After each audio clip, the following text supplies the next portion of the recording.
नमस्कार दोस्तों, स्वागत है मेरे यूट्यूब चैनल और क्या न्यूज़ ऐप पर भी। और सैम मानेकशॉ की लाइफ पे बनी सैम बहादुर फिल्म का रिव्यू मैं करने जा रही हूँ। तो सबसे पहले मैं इमीडिएट रिएक्शन आपको दे देती हूँ कि आपको ये फिल्म देखनी चाहिए या नहीं। बिल्कुल देखनी चाहिए। मैं थिएटर में गई, मुझे मज़ा आ गया। थिएटर एकदम फुल था, भरा हुआ था। अब एनिमल के साथ में रिलीज़ हुई है तो मुझे इस बात का डर था कि पता नहीं ये उसके सामने टिक पाएगी या नहीं, लेकिन सरप्राइजिंगली दोनों फिल्मों में थिएटर एकदम ऑलमोस्ट फुल हैं। इसमें भी काफ़ी फुल है, फुल्ली फुल चल रहा है। तो ये क्योंकि इसकी ऑडियंस अलग है, इसकी फैमिली ऑडियंस है, सभी एज ग्रुप के लोग जाके देख सकते हैं, और एनिमल फिल्म की ऑडियंस एकदम अलग है। और इसी कारण ये फिल्म भी मतलब फिल्म अच्छी है, इसी कारण भी ये फिल्म जो है पूरा एकदम हाउसफुल लेके चल रही है, सारे जैम पैक शोज चल रहे हैं। तो अब इस फ़िल्म के बारे में ये मेरा एक पहला रिएक्शन मैंने दे दिया कि अगर आप ये डिसाइड करना चाह रहे हैं कि मैं ये फ़िल्म देखूँ या ना देखूँ, तो मैं इमीडिएट रिएक्शन दे देती हूँ। अब फ़िल्म के बारे में बात करेंगे, और ये वीडियो एक्चुअली आप जब फ़िल्म देखकर आएँ, उसके बाद वापस से भी देख सकते हैं, क्योंकि there are those referring points जो आप फ़िल्म में देखेंगे तो आपको पता चलेगा कि अच्छा, ये चीज़ें हैं जो नोट करने वाली है। ऐसे ही आप फ़िल्म देख लेंगे तो आपको नहीं रियलाइज़ होगा। सबसे पहले तो इसके टाइटल के बारे में बात करेंगे। अब टाइटल है सैम बहादुर, सैम मानेकशॉ की लाइफ पर है ना? तो इसका जो है, जब आप बायोग्राफी बना रहे हैं तो बायोग्राफी में ये होता है कि आप उसके लाइफ उनकी लाइफ के बारे में, जिनके बारे में बना रहे हैं, सारी चीज़ें आप बताएं, अच्छी बुरी, कंट्रोवर्शियल, स्ट्रगल सब बताएं। ये फिल्म जो थी, ये थी, मुझे ऐसा लगता है इसका टाइटल होना चाहिए the glorious years of Sam Manekshaw. ठीक है, क्योंकि अब मैं ऐसा क्यों कह रही हूँ, क्योंकि 2007 में, उससे पहले जो है, इनके जो कांग्रेस गवर्नमेंट के साथ या सोनिया गांधी के साथ जो भी कुछ तो इनका प्रॉब्लम हुआ था, और इनके अलाउंसेस के जो चेक्स वगैरह थे सब रोक दिए गए थे। तो इन्होंने आर्मी आर्मी चीफ जो है एज अ सर्व किया हुआ है आर्मी को, और उसके बाद वो रिटायर हुए ऑलमोस्ट आफ्टर 4 डिकेड्स इन 1973। और 2007 में एपीजे कलाम के पास जाकर उन्होंने रिक्वेस्ट की, और उन्हें अपनी प्रॉब्लम बताई, और उन्होंने इनकी हेल्प की वो सारे चेक्स रिलीज करवाने में, जिसका amount I think approximately 1.3 crore था। तो इस तरह से उनके साथ ये सारी चीज़ें हुई। तो ये एक बहुत बड़ा इम्पॉर्टेंट पार्ट है जो फिल्म में एब्सोल्युटली मिस्ड है।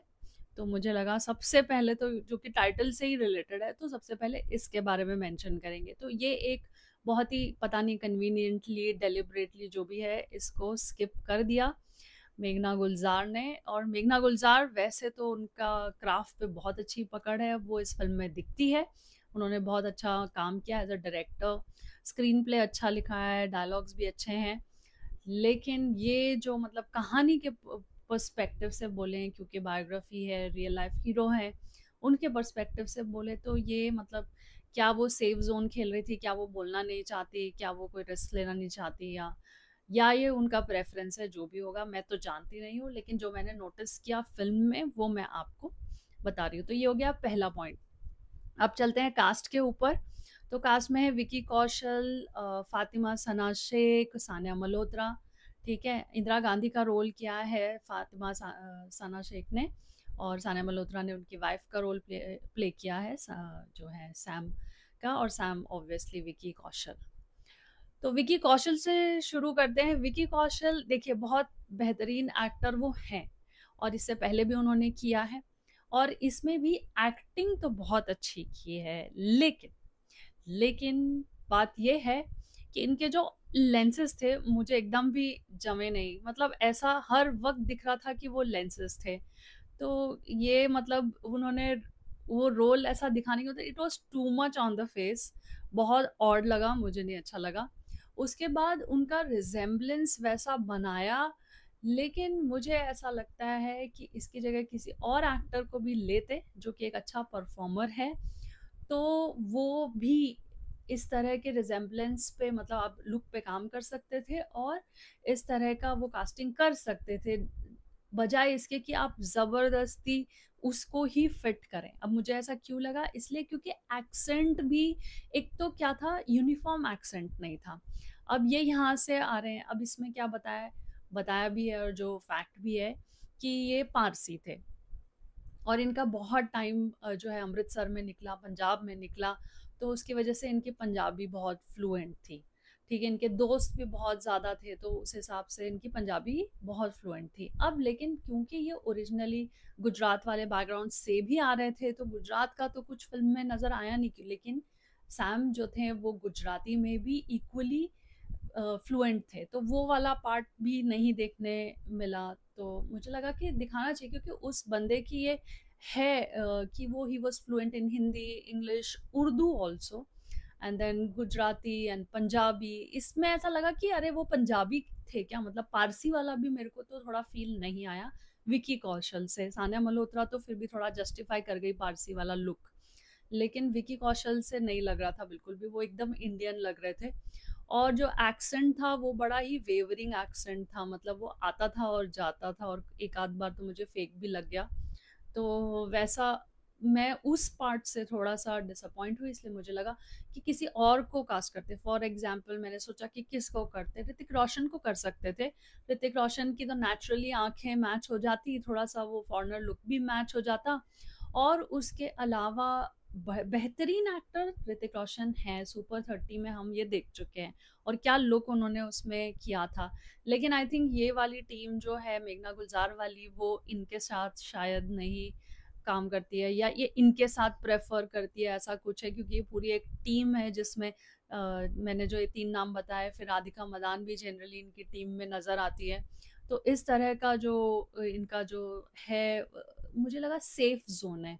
इन्होंने रिस्क लेना ज़रूरी नहीं समझा, बहुत सेफ प्ले किया कि ऐसा ऐसा कर देते हैं, तुम लेंस लगा लो, एक्शन सीख लो, हो जाएगा, कर लो एक्टर तो तुम बढ़िया हो ही। तो उस तरह से ये चीज़ की गई, ऐसा मुझे लगा। लेकिन जिस हिसाब से उन्होंने अपने क्राफ्ट पे काम किया है, वो डेफ़िनेटली काबिल तारीफ़ है।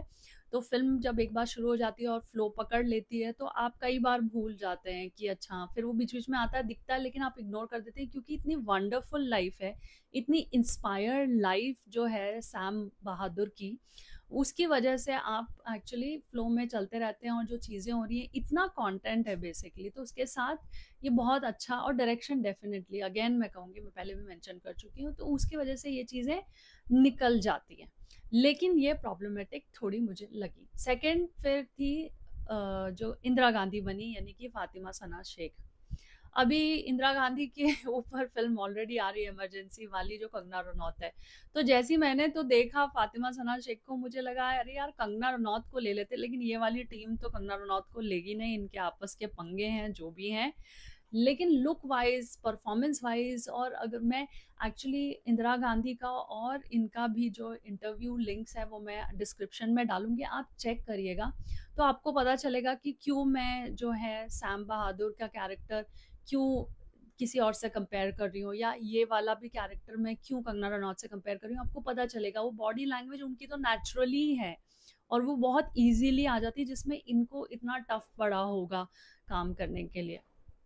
ठीक है, तो वो 2 लिंक मैं डेफिनेटली डाल दूंगी, आप देखिएगा। और सैम जो कैरेक्टर थे, वो ही वाज अ चार्मर। आप उनके इंटरव्यू देखिए, ब्रूट के, oh god, he was a charmer, the way he used to talk. One of the things that actually stayed with me, which I was listening in the interview also, that he said he was a guy, quote unquote, he said, do you know that I have never punished anybody in the Indian army, ऐसे करके कि किसी को उन्होंने, मतलब उनका rank जो था second lieutenant to field marshal, he never punished.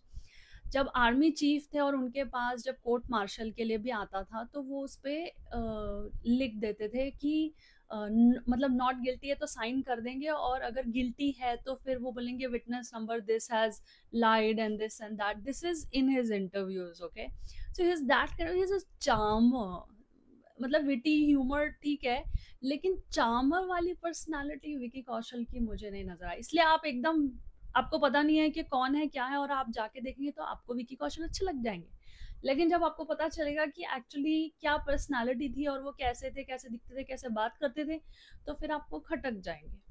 ठीक है, तो वो मेरा पॉइंट है यहाँ पे बताने का। इंदिरा गांधी भी मुझे लगा सना ऐसे देख रही है जैसे वो कोई यंग ऐसी बस देखती रहती है, मतलब इंदिरा गांधी का बहुत वजन था, मतलब वो जो कहती थी, जिस तरह से कहती थी, जो बात थी, वो यहाँ तो मुझे थोड़ा-सा बचकुंडी वाली एक्टिविटी लगी सना की। मैं बोला चलो ठीक है निकाल दो।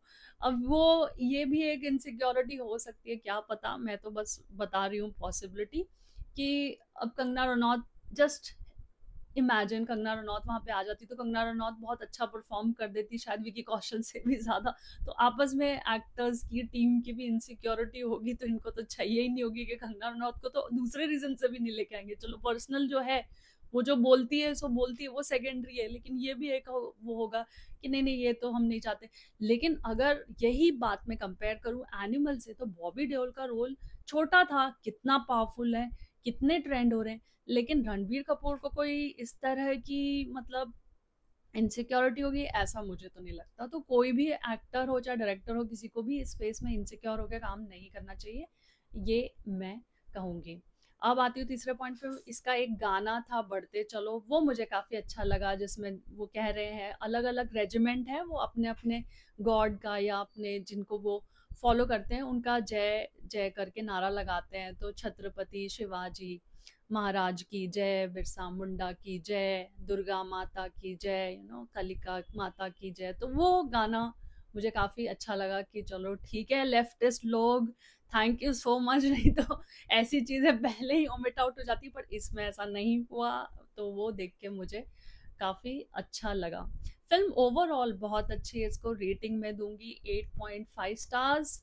इसीलिए कम दे रही हूँ क्योंकि कुछ चीज़ें इसमें से मैंने आपको ऑलरेडी मेंशन किया कि उनको 2007 में फिर जो एपीजे कलाम जो हैं उनके पास जाना पड़ा, हमारे फॉर्मर प्राइम मिनिस्टर प्रेसिडेंट, तो उनके पास जाना पड़ा, तो उसकी वजह से ये सारी मतलब वो आप कैसे कन्वीनियंटली इस तरह के टॉपिक को आप छोड़ सकते हैं। मुझे लगता है कि इस तरह के टॉपिक को आपको नहीं छोड़ना चाहिए, उसे बताना चाहिए, उसे डिस्क्राइब करना चाहिए। तो यही है ओवरऑल। आई थिंक मैंने सारी चीज़ें कवर कर ली है। यस ठीक है। तो इसी के साथ thank you so much, bye bye. आप कमेंट सेक्शन में मुझे बताइए, और कुछ अगर जानना चाहते हैं पूछना चाहते हैं तो उसके बारे में भी मुझे बताइए। और हाँ, लिंक मैं पोस्ट कर दूंगी जैसा कि मैंने कहा। आप डेफिनेटली डेफिनेटली उस लिंक को देखिए, आपको आइडिया आएगा कि मैं ये सारी बातें क्यों कह रही हूँ, और थिएटर में जाके आप फिल्म देखिए। बाय बाय, नमस्कार।